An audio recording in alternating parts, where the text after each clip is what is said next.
the very things many soil bacteria are already, don't even worry about this particular mechanism. Why are many soil bacteria already resistant? Because they're exposed to multiple different types of fungus. No, Yeah, but because this is historically too. is it because we're throwing away medications and not properly disposing of them? Not really, because if I went up to the middle of Montana somewhere and I found some soil bacteria, what are the odds it was exposed to discarded antibiotics? Pretty slim, right? So, why soil bacteria? Why do you think? We didn't go over this a bunch, so I'll bring it up here. Is it because of the way we farm animals and how we expose them to? Nope. Ah, Where do a lot of antibiotics come from? Fungus in the soil. Funguses and some and other other bacteria. The bacillus put out some, a lot of them, the bacillus genus. Streptomyces, you ever heard of streptomyces? You ever heard of the antibiotic streptomycin? Where do you think that comes from? strep. The streptomyces are the largest genus for producing antibiotics. They produce over 500 antibiotics. And about, I have to look at least, let me think of the number.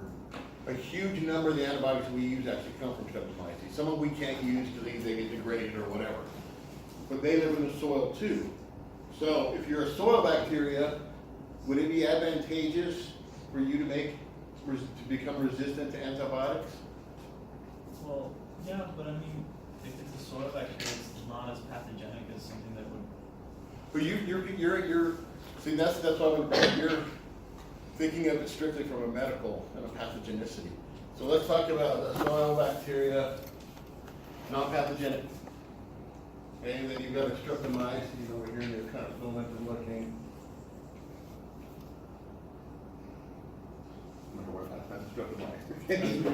It's producing antibiotics. Why? It's being exposed to the. Why? But why? Is it going to get sick from the bacillus? No. Is it going to come down with an infection from this guy? Yes or no? No, if it's a Okay, so why is bacteria. it making antibiotics? Just to be mean? You're the mean old streptomyces? Why would it be making antibiotics? Against something that can Limited harm its it. ability to get nutrients. Is it competing for this? These guys are Oh, competing, right? So this guy's making an antibiotic to hopefully do what?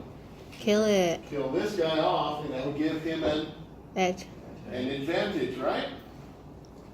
Now, this guy makes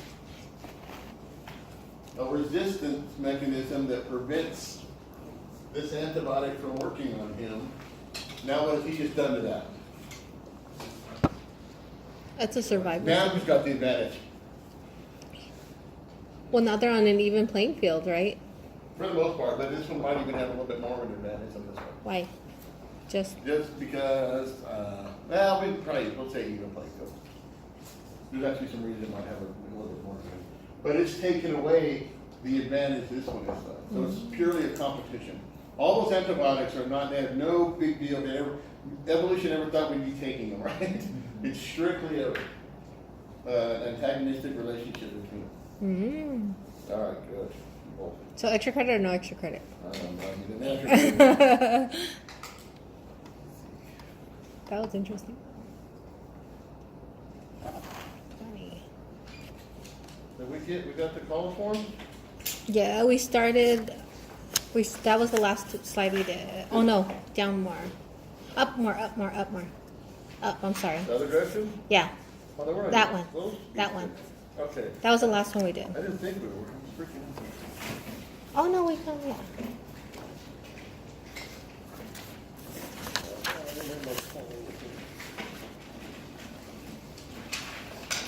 All right. So we talked about, what is that one? I want you to know that one, right? Yeah, the Big Ten. Yeah, 0157. You know what boss, that is the Big Ten. All right. So this is what hemolytic uremic syndrome is. A lot of people, they kind of throw that out there. You don't know. So what happens with it? Get some romaine lettuce on your burger here. You pick up 0157. Short term, what's going to happen? You'll get diarrhea. E. coli infection, sub-A toxin production, toxin in the intestines, toxin binding, you get what? Oh, bloody diarrhea. diarrhea. Toxemia in the blood. You get toxic binding here, also long term, you're gonna have all these accumulation in the intestine, these are proteins that are being made. Other ones are gonna accumulate where? So this is gonna cause this, And the other one's kidneys. but it's also gonna jump this direction too. This is gonna go through your kidneys and get into your glomerular epithelium and bind it, now what's gonna happen? You'll die. So, the Is- damaged red blood cells clog the filtering system in the kidneys, which can lead to what? Life-threatening. Life-threatening kidney failure. So This is, is what gets the small children on that. I was gonna Doesn't usually say, affect humans, like small children, not humans. Doesn't usually affect adults. so long-term isn't normal, just in, maybe in children or immune-compromised people? Yeah, for the most, probably for the most part, because it's pretty rapid onset no matter what. I'm not sure I can look at it long term. I just threw this in to kind of see the mechanisms. Because a lot of people get E. coli and don't even know it, correct? Oh, yeah, but it's gotta be 0157, the ones that have the toxins that are gonna cause the lysing of the red blood cells, which is gonna cause the hemolytic uremic syndrome. Oh. Alright, so don't worry about that. Just know that 0157, what is the worst potential outcome for 0157 infection? Kidney damage. Kidney failure due to hemolytic uremic syndrome. Alright.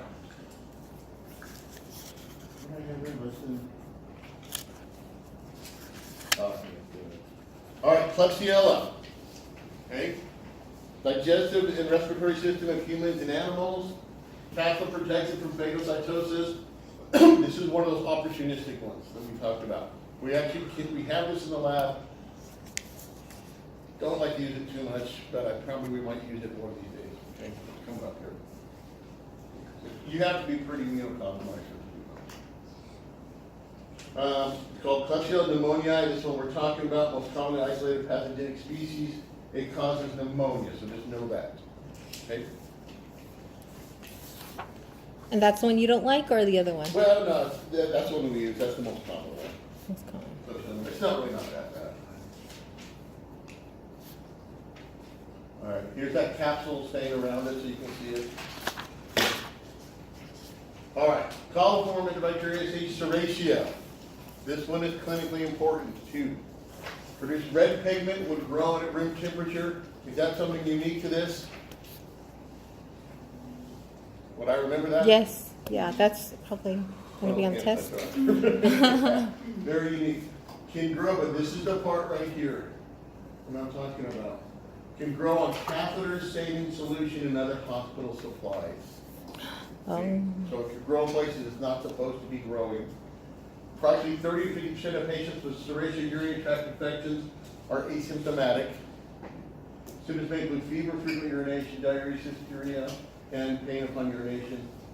90% of the cases, patients have a history of recent surgery or instrumentation of the urinary tract. So this is growing on these catheters, or it's in the saline solution. Things probably shouldn't grow in saline very well, should they? No, unless like the bag is like, It's got salt in it, right? Yeah. And there's nothing else in it, so. Can cause life-threatening opportunistic infections in immunocompromised patients. So, somebody give me an example. I'll bring it up twice because there's another one that does this too. Who gets catheterized a lot? elderly. Elderly, who else? Chemo, portacath, Oh, right? that's right. Diabetics? Yeah, diabetics. Who? Dialysis. Dialysis? Who else? How about urinary? Let's go down to the urinary tract system. I've counted some catheters in there. But they're talking really about what? What's serratia? 90% have what? Either instrumentation, either they've been scoped, right? Or they have a what? Some sort of surgery. Or surgery, they've had surgery out there, or they've had what? Instrument. Or they have a catheter, a urinary catheter. That's where I'm going on that. Who has long-term urinary catheters? Long-term, There are two different patients that have this problem. Oh, people with people that are I won't say like unconscious. Coma patients, still not patients like that, non-responsive, they're capped, right? They're Oh, not. the paraplegic? Paraplegics, quads, paraplegics. Okay? If you're a paraplegic, what is one of the big issues with paraplegics? Reoccurring infections. Increases their mortality rate. Hmm? Infections of where though? Urinary tract. Urinary tract up in their kidneys and stuff. Because they have long-term catheters, they're always capped, right? Yes. They're always having to change them, right? Yes. One of the big problems, my little brother has a friend who's a paraplegic, and he was constantly battling urinary tract infections from the catheters. And one of the big ones is serratia. And the biggest problem with those patients is what? Drug resistance. Do they, that's always, but that's not just them. What's the big problem with them? Why do you think the infection can get worse in these patients? They can't feel it. They don't have any of these what? Frequent urination? They don't Pain. know. They don't feel pain. Yeah. Any of these right here? Yeah, They feel no. any of that? No. So that's one of the big problems with paraplegics. Frequently resistant to antimicrobial, so that's where that pops in too. So this is becoming a huge problem. Not becoming, it already is with that. And this is what it looks like when it grows on media. All right. We're going to start picking some of these apart. You don't have to know all of them. Enterobacter and Citrobacter. They're good to know. Let's just leave this one out. We went over it, it's there, okay? Some of these are gonna be opportunistic. I mean, a lot of things can be opportunistic if they're gonna be, if you're severely immunocompromised, right? Let's not worry about this pretty good. We got it out. Proteus, I want you to know. Facultative anaerobe. Proteus mirabilis, this is the one we use in the lab. No, we use Proteus vulgaris. Proteus mirabilis, most commonly associated with human disease.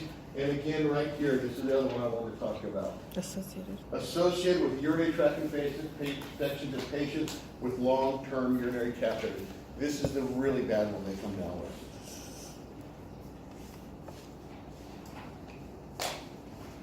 This Proteus is very, what does it say? They go down to the very bottom. Resistant. Infection-induced kidney stones can develop. And again, if you are paraplegic, are you going to know you have kidney stones? No. Resistant to many antimicrobial drugs already. Okay? Another big problem. And it's one that has that swarming motility, which means it can move really fast. And so now, you've got a catheter going into your bladder, right? Now we've got a Proteus on there. Now the Proteus is going to do what? Start moving all over the place, and they can very easily move up into where? Up in the kidneys and stuff. These little guys can just really move around. This is a really bad one for paraplegics right here. But I want you guys to know that these things, anything like these that grow on catheters or can survive on them, are kind of huge problems. And this one I said, this is the original colony right there. Have you seen Wow. that? Is it only for catheters or anything like it's inserted like a GI tube or like anything that has a window for the body, or is it? Yeah, but in particular, Proteus right here, a lot of these are really about the long-term catheters, more than that than anything else. Because GI tube is kind of what are you going through when you get to the GI tube? So you talk about where, all the way down the stomach, or where? Or like the ones like right here? Or like feeding tubes? Yeah, feeding tube. Yeah, feeding tube would be a problem too. That could be a potential issue too. I think more about maybe serratia with that one than Proteus. But Proteus is really, this is a really bad one for that. But yeah, anything like that. In fact, they're trying, man, I just read an article, you brought that up. I think you might find they're talking about trying to minimize these types of insertions into people because of those types of infections. But right here, so this organism is doing what now? Growing. It's moving outward as it grows, because it's so mobile, and it just like to swarm out. All right, now,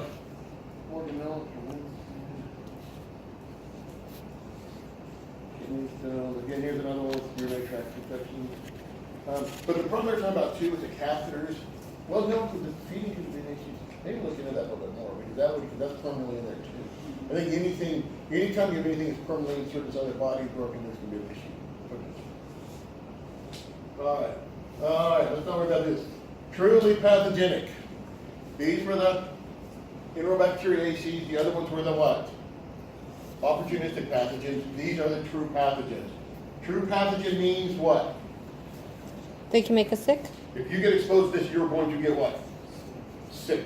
You do not need to be immunocompromised. So opportunistic is you're already sick. Right. You're immunocompromised to some degree. Almost always pathogenic due to numerous virulence factors. But the point is, you don't have to be immunocompromised. If you get exposed enough to this, you've got a good shot at getting what? Sick. Produce type 3 secretion systems, induce proteins that in the host cells. So what these guys do, they look kind of like Fimray a little bit. They actually inject into the host cells, get inside of the host cells and inject the toxins inside of them. Now this is just plain out now what? Warfare, right? Just mean little boogers right here. So know about the type 3 secretion system. Get a picture on your look for you. Rearrange cytoskeleton eukaryotic cells and induce what? Inhibit phagocytosis, changes around the inside, and causes what? Death. Apoptosis in the cell. So these guys are true pathogens. Is it the heat or the air? Air. It's kind of freezing. Yeah, it's December. Let's turn the air conditioning back. All right, salmonella. Oof. Modal, live in the intestines of birds, reptiles, and animals, all over reptiles. Most human infections due to consuming food contaminated with animal feces, so this would be that fecal oral route, right?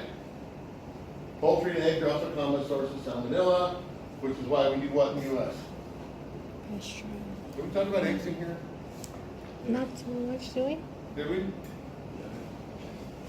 We talked about why you have to refrigerate eggs and why some people don't? No. The only thing we talked about eggs that I remember is when we were talking about how viruses, like to research them, we have to use the egg. So why do we refrigerate our eggs? I thought I talked about that. We talked about it. Maybe. I think we did, didn't we? All right, we'll go maybe the last one. Okay. Causes salmonellosis and typhoid fever, less than 200,000 cases a year, but that's still a 250,000. So what is salmonella going to do to you? So here's what happens. It gets inside the intestinal tract. Okay. Salmonella triggers endocytosis. Salmonella multiplies within the vesicles. And it does what? Kills the cell. So it kills host cells, inducing fever, cramps, and diarrhea. The scary thing about salmonella, you're okay for the most part if it stays there. Okay? If it stays there, you're going to have what? What are you going to have? You're Diarrhea, okay at cramps. stage 4? Huh? You're okay at stage 4? For the most part. You Even start if it becoming kills? damage, you start getting damage to the intestinal. You start what? What causes diarrhea most of the time? Dehydration? No. What two things can cause diarrhea, guys? Irritation. Either increased what? Motility, it just moves through fast, right? You eat something, it just comes out, right? That's one type. What's the other thing that causes it? What do your colon do? No absorption. Reabsorption of water, right? So what happens a lot of times diarrhea is you don't reabsorb enough water. It gets damaged, you can't reabsorb water, it comes out of you. That's what happens most of the time with you. But that's okay. You're going to be miserable for about 3 to 4 days. Okay? Well, it's not worse. It could be worse. This is when it's bad. What happens here? It's the bloodstream. Salmonella can breach the intestinal tract, get into the bloodstream, it can become bacteremia, it can move through the blood. Then it can start setting up in other parts. That's really bad with salmonella. Most people with salmonella, you're just going to get sick and have diarrhea. It can cause other issues. So right here, salmonella infection. Bacteria travels to the small intestine, it carries the lining, causes severe cases, bacteria break through the intestinal wall into the bloodstream and what? Deadly if not.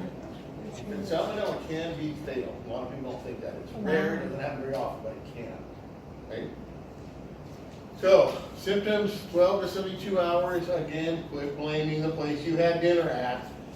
It probably wasn't there. Nausea, vomiting, diarrhea, fever, abdominal cramps. Your body's just trying to do what? Get this stuff out of you, right? 4 to 7 days is long. You thought 3 was bad. That's like 7 days. Illness can range from mild to severe. Most people are covered without treatment. But this is the problem.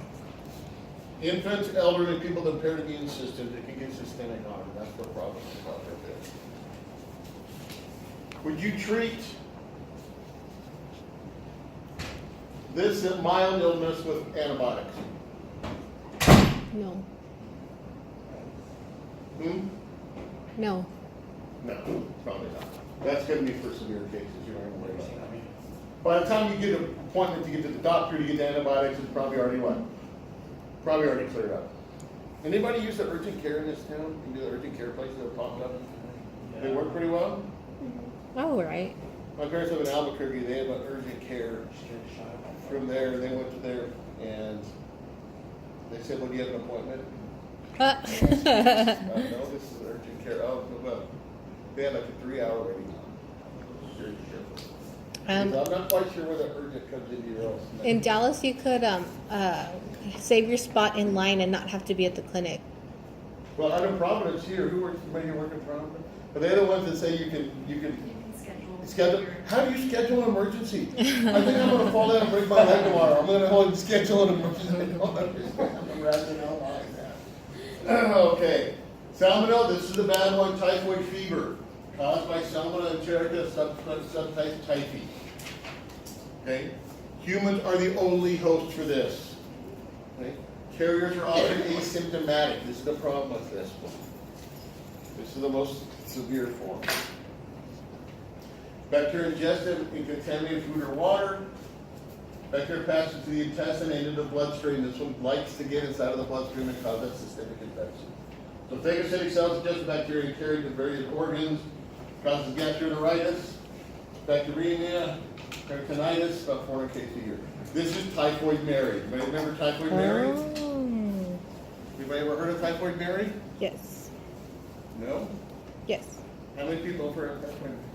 Man, things are going away. So typhoid Mary, you know the story behind her. Yeah, she was cooking she was some kind of cook and she kept spreading it to everybody. Well, she was right? an Irish cook. Irish were not very popular back then. And she was working in the Hamptons for some very. But wouldn't she also like not stop and they had to jail Well, her or that's something? the problem with her. So she was working, she was cooking up there, and they had these huge outbreaks of typhoid fever. And they traced it back to Mary. And they said, well, she's a poor Irish immigrant, you know, we're not going to put her in jail. They sent her back to New York, but on one condition. You're not allowed to do what? Cook. Cook. About 6 months later, they had 2 outbreaks of typhoid fever in New York. the Bronx, Brooklyn. Guess who was cooking again? Typhoid Mary. So what did they do to her? They jailed her. Didn't jail her, they still felt sorry for her. They took her to a small island out in the middle of the Hudson River, had a little house on it, and they said, okay, that's where you're spending the rest of your life. So they put her in jail, well, they kind of did, but it wasn't like a cell. But she wouldn't cook it, but she had to make money. Oh, here we go. So, typhoid fever symptoms: high fever, headache, weakness, dry cough, stomach pain, diarrhea, and What? you can't make up your mind. See? And you get this big rash up here. So I don't know if that's diarrhea or constipation. It could be either. Not happy either way. Alright, so instances of typhoid fever, what? Dropped. Got down almost 0 now. Pretty much gotten rid of it. Salmonellosis had a big spike here in the 80s, and I'm really not quite. I need to read up on that and see why. All right. Treated with fluid electrolyte replacement. Typhoid fever is treated with antimicrobials. That one for sure. Gallbladder may be removed for carriers to prevent infections in others. All right. You can't get vaccinated if you're going to travel. I would know that salmonellosis and I know typhoid.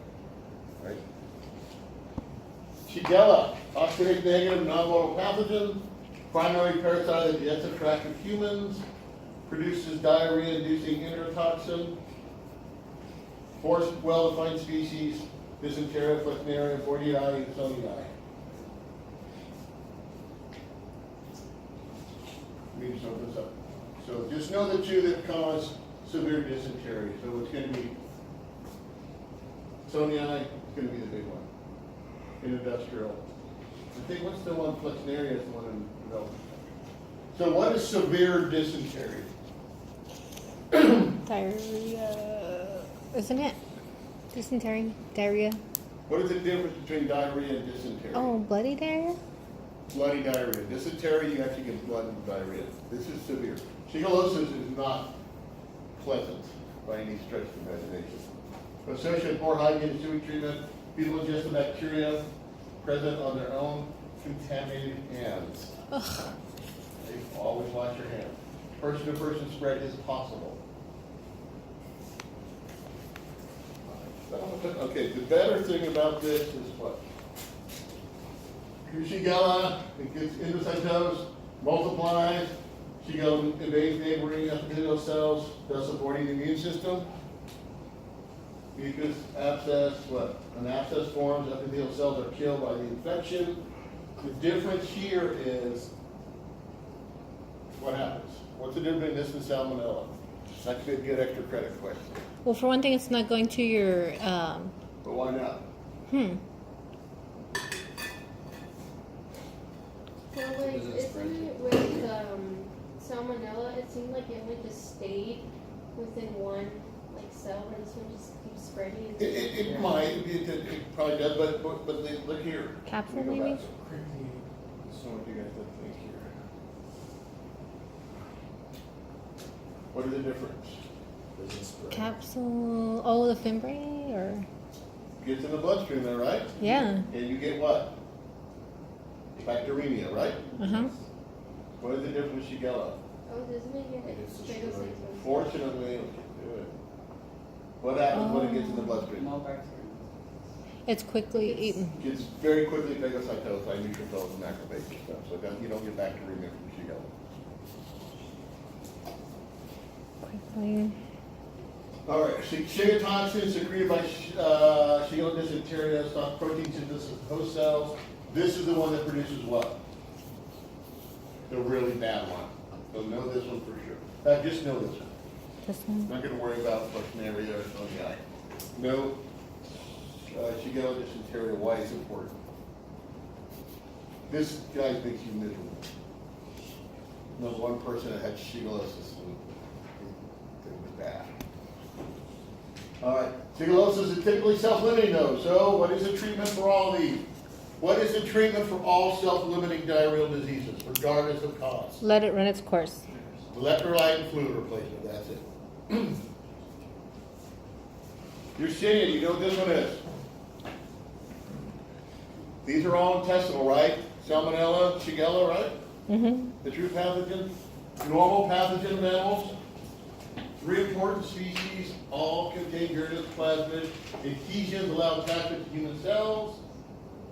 Type 3 secretion systems, again, injected proteins that cause apoptosis of macrophages and neutrophils. So this guy is doing what now? Attack your immune system. Killing the 2 main innate immune responses that are supposed to stop it. Anybody know what it is yet without looking ahead and cheating?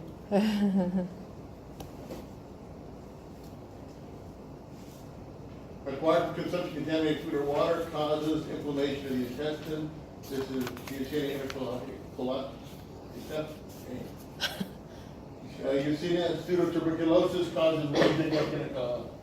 Sounds like it's going to be TB, but it causes an intestinal one. This is the one I want you guys to know. Yersinia pestis. Highly virulent, non-enteric pathogen, which means it's not where. Even this one and this one are both where? And where's E. coli, where's Shigella, where's Salmonella? Intestine. They're all intestinal pathogens, And this right? one is not. This is a non-enteric pathogen, so it's different for this particular group. Causes bubonic and pneumonic plague. This is the one that killed 1/3 of Europe. Wow. Is it spread by rats? The fleas on Spread by the fleas, good. So, amplifying is going to be a reservoir host here. It's going to be another reservoir here, amplifying host. This is a cute little what? Not prairie dog. Do not go pet prairie dogs because they can carry the plague. 2 different routes. So here you get a flea bites the amplifying host, the flea then does what? Bites you, Mucinus pestis gets inside of you, normal lymph node. One of the big key indicators for bubonic plague is called a bubo. It tends to be the inguinal down here. They get really huge and inflamed, and sometimes they'll even turn kind of black. They get so damaged and blocked. Okay, so what a bubo is. Now, this one's bad enough. That's bubonic plague. Okay? If it goes airborne or systemic and it gets into your lungs, this can be person to person. That's pneumonic plague. And pneumonic plague is way worse. Pneumonic plague is one that kills you very rapidly. Is there any cure for it when it gets airborne? Is there any what? Cure for it when it gets airborne? Now, fortunately, Mucinus pestis responds to antibiotics really well. The Okay. problem is it can kill you how fast? Very quickly. In a day or so.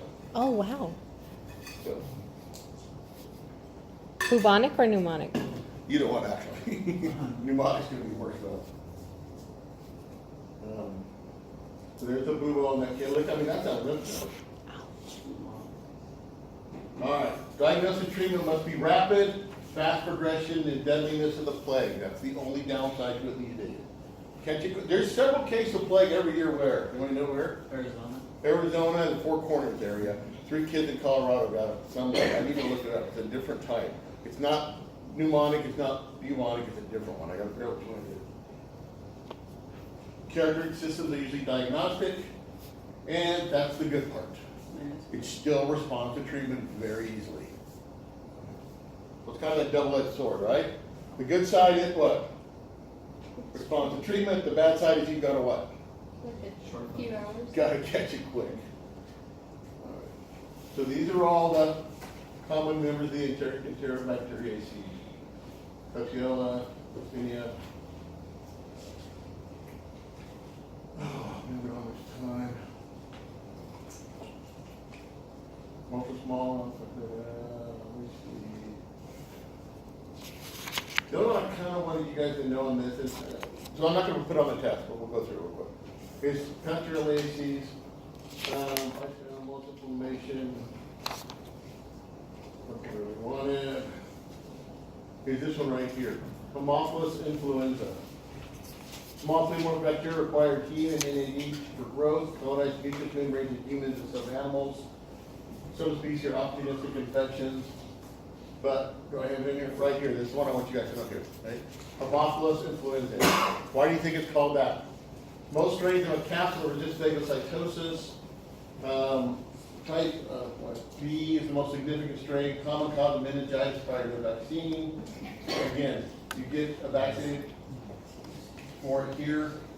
I'm trying to find where is it here. Why do you think? Where do you think this name first came from? The name? Yeah. The flu? So what do you think some of the history with this one is? Maybe it was confused with the flu? This is one of the things they originally thought caused the flu in people, because they could isolate it. They would isolate it from the lungs of the people with the flu. And tuberculosis. And it doesn't. Let's just go ahead and stop here, and I'll figure this out. We'll talk about the test in the lab. We're gonna have a test. 4 minutes. Y'all ever listen? You ever heard of those old time radio shows they used to have? The old ones on radio way back to your grandfather you listened to and everybody.